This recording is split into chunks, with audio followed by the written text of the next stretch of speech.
Kinundena ng Philippine Coast Guard at Bureau of Fisheries and Aquatic Resources ang inilagay na floating barrier ng China Coast Guard sa timog silangan bahagi ng Bajo de Masinloc o Scarborough Shoal, na pumipigil sa mga Pilipino na makapangisda.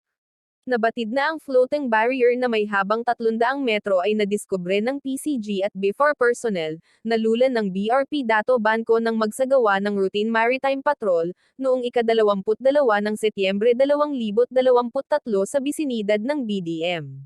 Tatlong CCG hull inflatable boats RHIBs at service boat ng Chinese Maritime Militia and naglagay umano ng floating barrier sa bisinidad ng Bahura. Inilalagay daw ang floating barriers kapag namomonitor ng China na may malaking bilang ng mga mangingisdang Pilipino ang nasa lugar. Sa isinagawang routine maritime patrol, naobserbahan ng BIFAR na mahigit 50 Pilipinong mangingisda ang nasa lugar. Nagbigay naman ang BIFAR ng grocery at langis sa mga mangingisda para mapanatili ang kanilang operasyon.